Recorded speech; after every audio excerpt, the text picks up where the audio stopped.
Rame ing gawe, sepi ing pamrih, memayu hayuning bawana. Yen sira kasinungan ngelmu kang marake akeh wong seneng, aja sira malah manungsa pinter jalaran menawa Gusti mundhut bali ngelmu kang marake sira kaloka iku. Sira uga banjur kaya wong secine, malah bisa aji godhong jati aking. Siapkan kantong jenazah dan sarung tangan, ucap Pak Parno. Siap, serentak kami menjawab. Segera kami memasang sarung tangan dan menyiapkan kantong jenazah, kemudian bergerak agak cepat. Sesampainya di depan jenazah terlihat dengan kondisi tersungkur hendak lari dari mobil. Sebagian jenazah sudah tertutup abu, sehingga kami harus menggali sedikit dengan alat yang sudah kami siapkan. Dengan mempertimbangkan waktu yang tersedia dan berpacu dengan ketidaktentuan aktivitas Gunung Merapi, jenazah segera dirapikan dan dimasukkan dalam kantung jenazah yang sudah disiapkan, kemudian melapor kepada tim lain untuk membawa turun ke titik koordinasi. Usai merapikan jenazah, tiba-tiba melihat ada sesuatu di dalam mobil tersebut. Nampak sedikit kepala di depan setir mobil. Ketua tim segera memberikan info.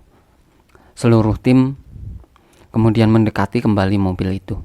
Ternyata benar, terlihat kepala orang terkubur ke debu. Hanya terlihat beberapa saja, tidak utuh. Pandangan kami kembali haru melihat jenazah di dalam mobil yang hendak pergi dari amukan awan panas. Namun tak terhindarkan dari serangan cepat awan panas tersebut. Sarung tangan dipakai untuk membuka pintu mobil yang masih panas. Beberapa kali dicoba namun tak bisa. Bahkan dengan alat seadanya tetap tak bisa dibuka. Mobil yang sudah setengah terkubur membuat kami sulit untuk mengevakuasi jenazah. Ketua tim memberi masukan untuk memecah kaca mobil. Setelah dirasa cukup aman, kami mulai mengevakuasi. Ambil skop untuk menggali debu yang berada di dalam mobil tersebut. Ya Tuhan, berilah kami mental yang kuat untuk menghadapi ini. Hanya itu yang membuat kami semangat untuk melakukan semua ini. Skop membantu mengeluarkan debu. Perlahan-lahan dikeluarkan debu dalam mobil. Sementara itu kondisi Gunung Merapi masih meraung membuat pikiran kami jadi buyar tak karuan. Hampir beberapa menit menggali terlihat sampai di kuping jenazah. Ternyata kondisinya berbeda dari yang lain yang dibayangkan. Hampir bagian kepala sudah berkeping atau menjadi kepingan. Sarung tangan baru segera dipakai untuk mengambil kepingan kepala jenazah. Ekstra hati-hati dalam mengevakuasi kali ini. Baru beberapa keping diambil, Merapi mulai meronta-ronta lagi. Berhenti sejenak untuk melihat situasi Merapi. Aman, aman, aman, teriak ketua tim. Kembali lagi untuk menggali, mendapatkan seluruh bagian tubuh. Bisa dibayangkan kondisi saat itu. Jantung berdegup kencang. Air dari dahi mulai menetes, tangan gemetar. Bukan berarti kami lapar. Tidak, bukan itu. Coba bayangkan sendiri jika berada di posisi itu. Tentu kalian tahu jawabannya. Air mata akan keluar dengan sendirinya ketika mengevakuasi jenazah dengan kondisi yang tidak utuh lagi. Walaupun menggali dengan hati-hati, tetap saja hanya potongan yang bisa kami ambil. Dengan sigap kami dapatkan lagi beberapa potong, lalu memasukkan ke kantong jenazah. Suasana sungguh luar biasa. Hamparan debu mata kami terngiang. Sesekali melihat beberapa tetes air mata keluar dari para relawan. Hampir Sebagian tubuh sudah kami dapatkan hingga tiba-tiba semua tim segera turun. Terdengar dari suara radio HT. Ketua tim mengambil alih radio HT. Siap. Tim segera turun. Tak ada gempa di lereng Merapi dan, jawab ketua tim evakuasi. Tim tetap tenang dan bersiap. Kami cek seismograf, jawab dari posko. Wajah-wajah panik melekat di setiap para relawan. Wajah yang tertutup abu membuat kami saling tertawa karena terlihat lucu. Tertawa hanya untuk melepas kepanikan. Jauh dalam hati tetap sedih bercampur panik.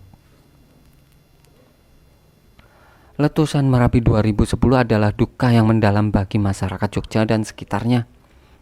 Ratusan nyawa melayang akibat awan panas yang menerjang membabi buta.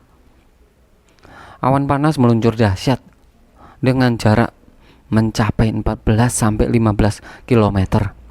Hujan pasir melanda hingga radius 30-an kilometer.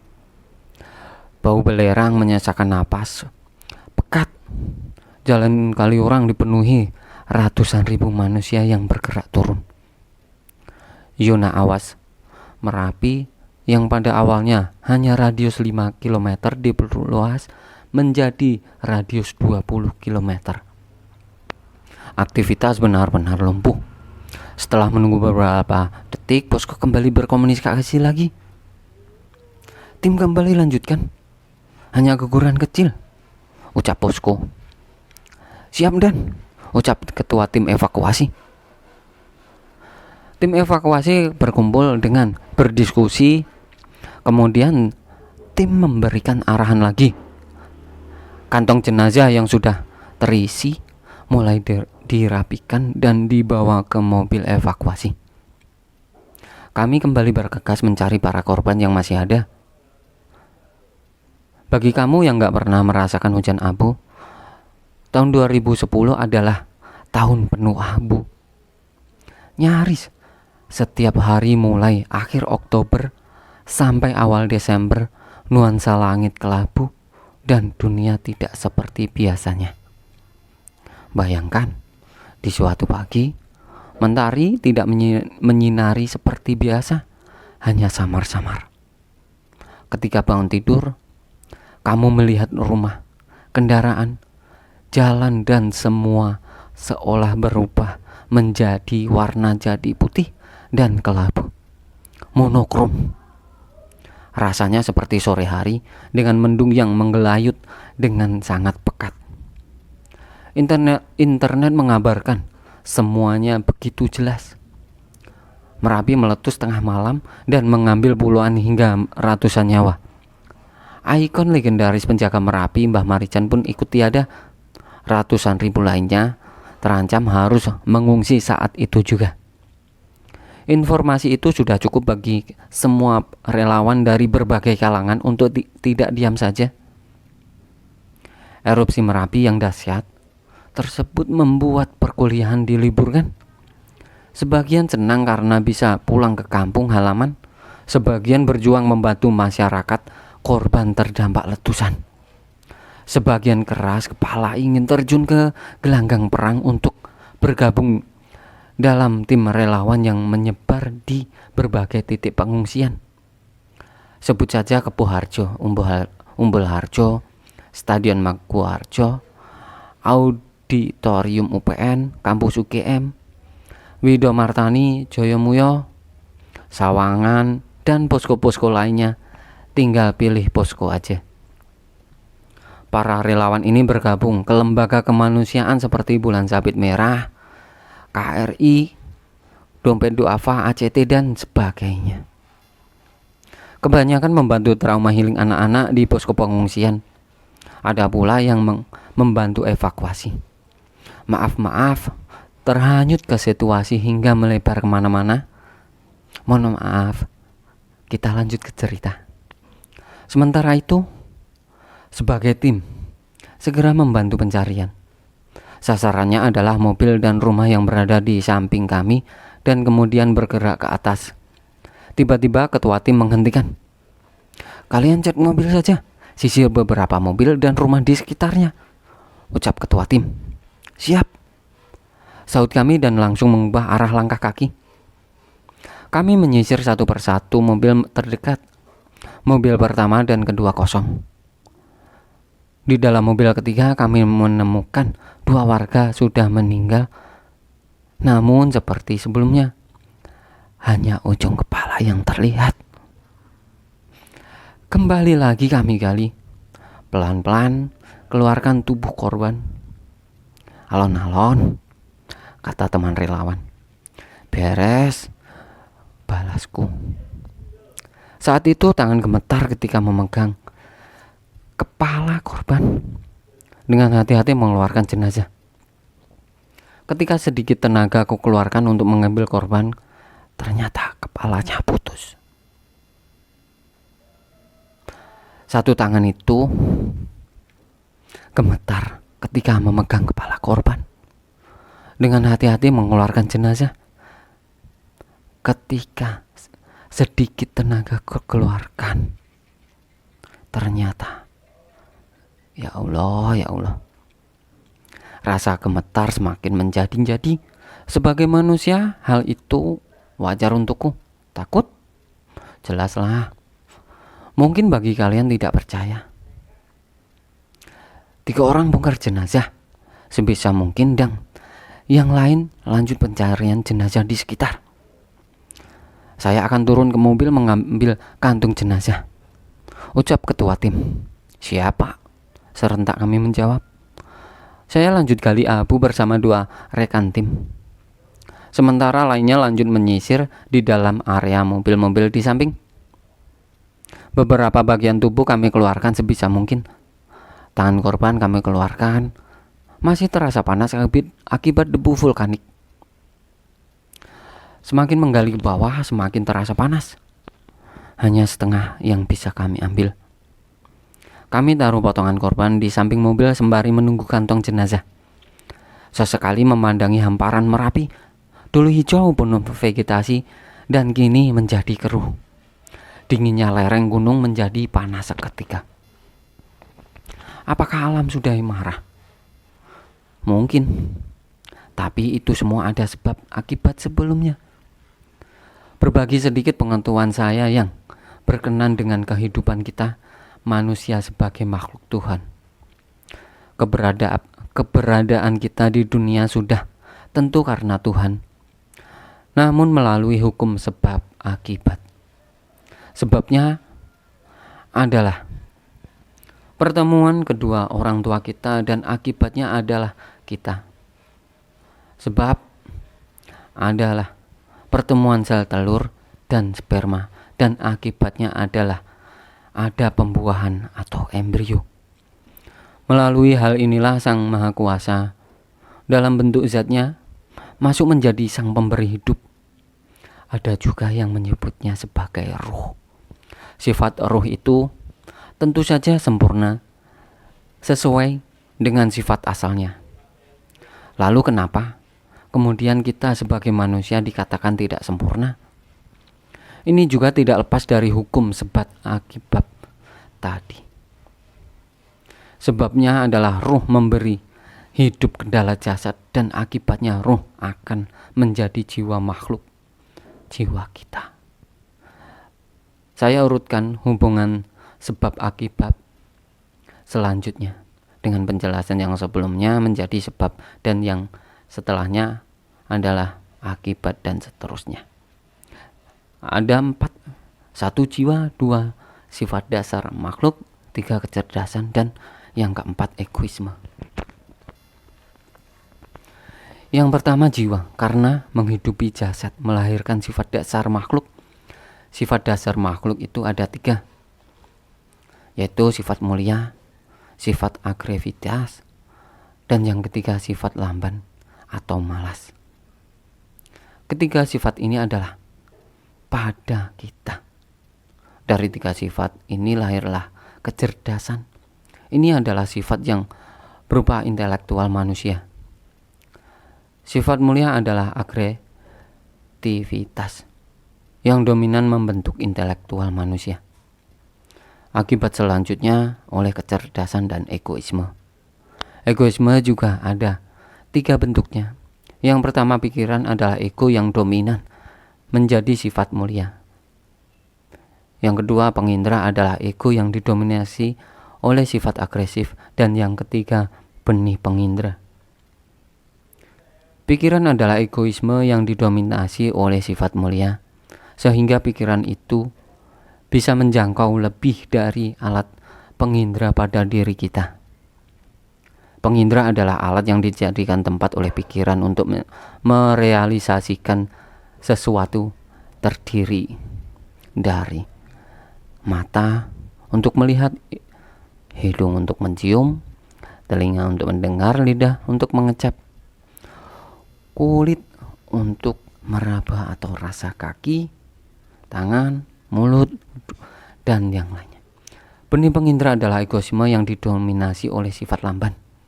Namun peranannya sangat penting, karena dialah yang membuat pengindra itu bisa berfungsi. Benih ini adalah benih cahaya, sehingga mata bisa melihat, benih suara sehingga telinga bisa mendengar, benih rasa sehingga lidah bisa mengecap, benih bau sehingga hidung bisa mencium, dan benih sentuhan hingga kulit bisa merasa atau meraba. Inilah hukum sebab akibat yang terjadi pada diri kita sebagai makhluk hidup. Sehingga prinsip dalam kehidupan yang sempurna itu harus mengenali diri terlebih dahulu, kemudian memanfaatkan secara baik dan efisien. Kata orang bijak, peliharalah benih indera itu dengan baik sebab dia adalah sumber kemampuan indera. Kendalikan indera itu secara bijak melalui pikiran dan kecerdasan. Pupuk sifat mulia dan jadikan agresivitas sebagai tenaganya. Niscaya kita akan dekat dengan sang jiwa, karena sang jiwalah sesungguhnya mewarisi sifat ilahi yang bersembunyi dalam diri kita sendiri. Oi, bantu sini, ada 2 jenazah, teriak tim penyisir. Kami bertiga bergegas menuju ke tim penyisir. Ketika melihat 2 jenazah, saya tertegun dan terdiam beberapa saat. Jika agak mual, skip saja ya. Sun ing titah jalmo, papanku lan papanmu dewi-dewi. Prayoga sira kabeh golek ratu saka bangsamu titah alus bae. Sun sadrema ngalampahi jejibahing murih laire bocah kang wis dangu digadang para ngaluhur lan bangsa. Kita kabeh padha donga tinonga murih slamet. Sakabehing titah alus aja padha kuwatir. Samengko bakal akeh pramuda kang ngantarbeni rasa welas asih lan ngajeni mring samubarang titah gesang. Iya sato kewan bangsa wit-witan kalebu sakabehing titah alus. Terlihat perawakan seorang wanita menunduk, di bawahnya ada seorang bayi. Kemudian ingin melindungi sang anak tersebut. Tetesan air mata tiba-tiba keluar lagi. Sebuah pengalaman melihat situasi tersebut. Terima kasih, Ibu, sudah bersedia merawat hingga titik darah terakhir. Kemungkinan ucapan basmalah. Dengan kepala sama-sama tertunduk, kami mengucapkan surah Al-Fatihah. Jika kita adalah sahabat sejati, maka jadikanlah kesejatian itu hidup dalam hati. Roda-roda terus berputar menuruni jalanan amburadul. Gangguan-gangguan di jalan kami terabas. Semangat semakin tinggi hingga tiba di posko utama. Para relawan menyambut dengan cepat, membantu mengeluarkan apapun yang ada di dalam mobil evakuasi. Kendaraan segera kami parkirkan, istirahat sebentar untuk mengatur nafas. Baru mau bergerak, tiba-tiba kawan-kawan datang menghampiri membawa minuman dan makanan. Memang luar biasa, seakan saudara-saudara sendiri sudah mengerti apa yang kami butuhkan. Hiruk pikuk relawan banyak berdatangan. Berbagai tim bantuan sudah tiba di posko utama. Relawan akan tersebar di pos-pos pengungsian, tergantung di mana mereka bergabung. Tapi job mereka nggak jauh berbeda, menyalurkan bantuan dan trauma healing anak-anak sesuai kemampuan mereka masing-masing. Jadilah setiap hari mereka bergerilya melakukan aksi kemanusiaan. Sejatinya sederhana, kaos atau rompi yang berlebar sebagai lembaga kemanusiaan. Makanan dan minuman sudah bersarang di perut, kemudian bergerak untuk membuat laporan dan kembali dengan tugas selanjutnya. Naik turun evakuasi sudah menjadi kewajiban. Tak ada kata patah semangat.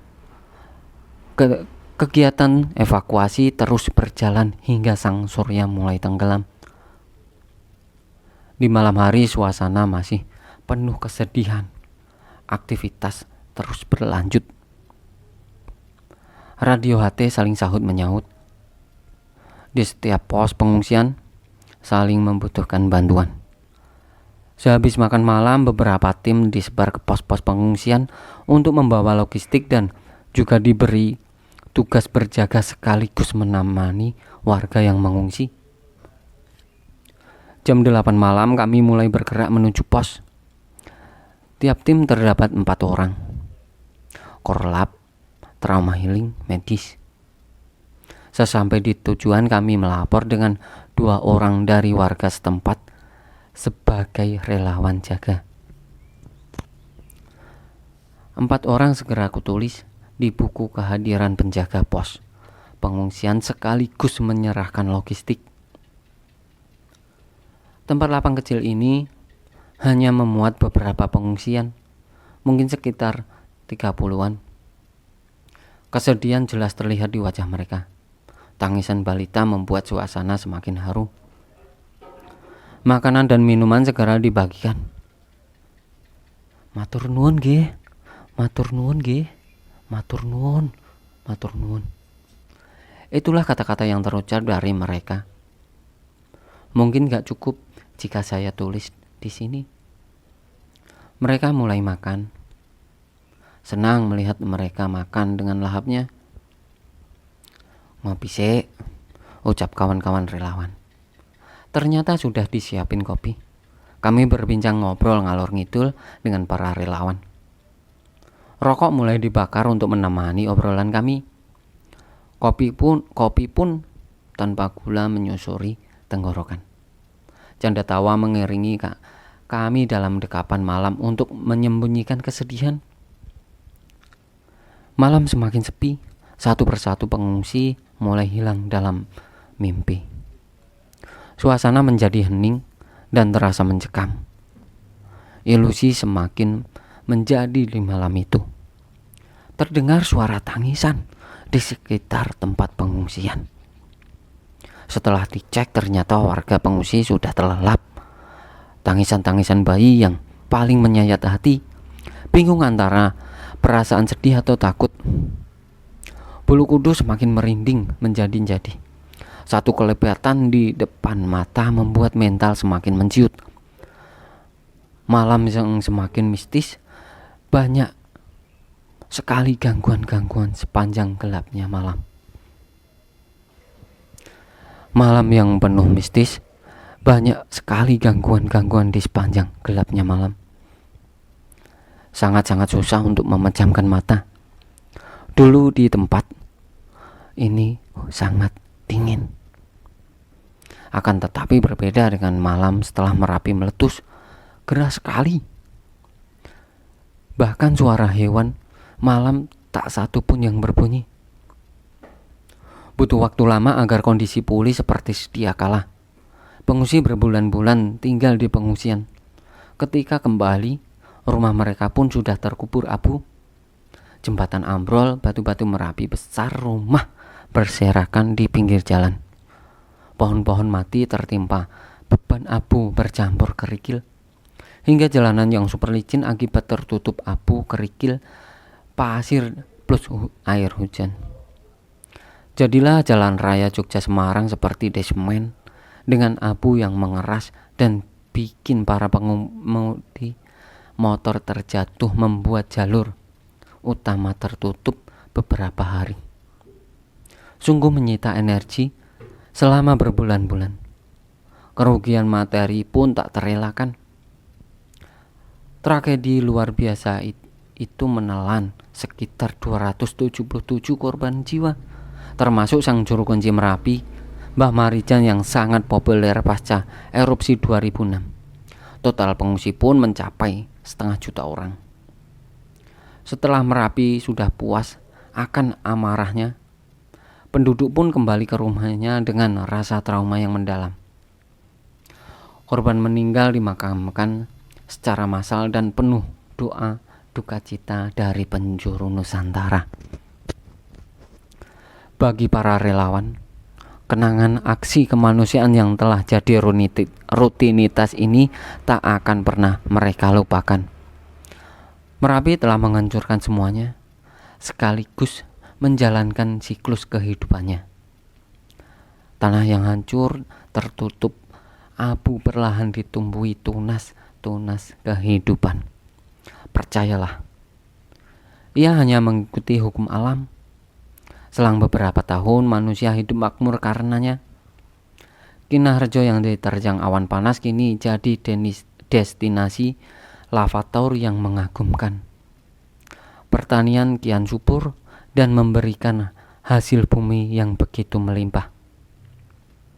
Jutaan kubik pasir yang menyebar di sungai-sungai sudah memberikan pencaharian bagi ribuan manusia di bawah sana.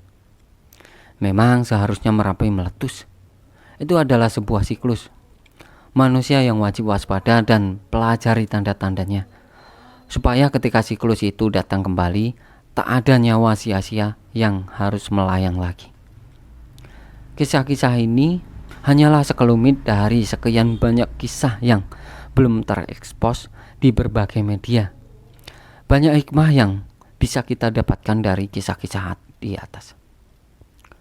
Kita bisa belajar bersama tentang kompleksitas warga di dusun di daerah rawan bencana, kemauan dan sedikit kenekatan para tim evakuasi, pengambilan keputusan yang tepat dan sekaligus berpacu dengan waktu, serta ketidakhadiran pemerintah di saat sebagian warga masyarakat membutuhkan pertolongan, dan tentunya sisi humanis dalam proses evakuasi.